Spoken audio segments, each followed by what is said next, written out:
Penolakan buruh dan mahasiswa atas pengesahan Undang-Undang Cipta Kerja diwarnai kericuhan dan anarkistis. Marak beredar berita bohong atau hoax terkait isi Undang-Undang Cipta Kerja yang membuat keruh suasana.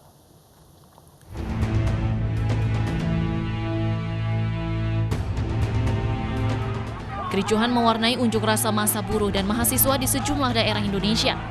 Demonstran kecewa atas sikap DPR RI dan pemerintah yang dituding abai dan tidak berpihak pada kepentingan para pekerja dalam membahas Undang-Undang Cipta Kerja. Maraknya berita bohong atau hoax yang beredar tentang isi Undang-Undang Cipta Kerja semakin memperkeruh suasana. DPR dan pemerintah menilai banyak informasi yang tidak tepat beredar di masyarakat terkait Undang-Undang Cipta Kerja.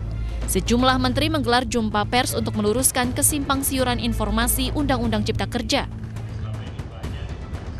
Undang-Undang Ketenagakerjaan tentu saja mengubah, menghapus, dan menetapkan pengaturan baru beberapa ketentuan yang diatur dalam Undang-Undang Nomor 13 Tahun 2003, Undang-Undang Nomor 40 Tahun 2004 tentang Sistem Jaminan Sosial Nasional, dan Undang-Undang Nomor 24 Tahun 2011 tentang Badan Penyelenggara Jaminan Sosial, dan Undang-Undang Nomor 18 Tahun 2017 tentang Pelindungan Pekerja Migran Indonesia.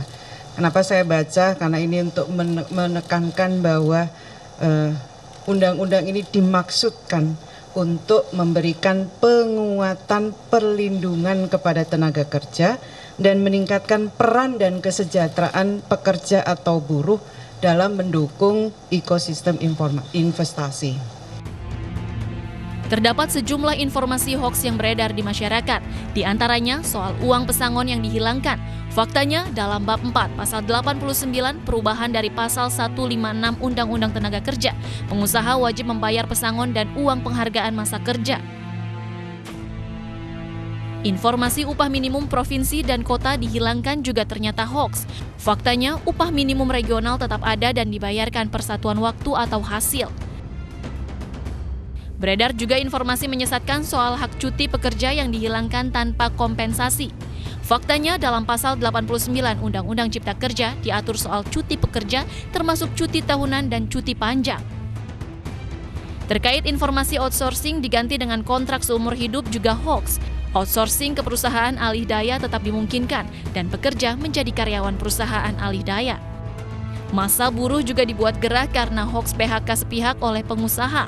Faktanya dalam pasal 90 diatur terkait PHK atas kesepakatan perusahaan dan pekerja. Terkait jaminan sosial, marak beredar informasi jaminan sosial dihilangkan. Faktanya dalam pasal 89 Undang-Undang Cipta Kerja, jaminan sosial tetap ada dan ditambahkan jaminan kehilangan pekerjaan. Sementara untuk tenaga kerja asing tidak bebas masuk harus penuhi syarat dan peraturan. Tim Liputan iNews melaporkan.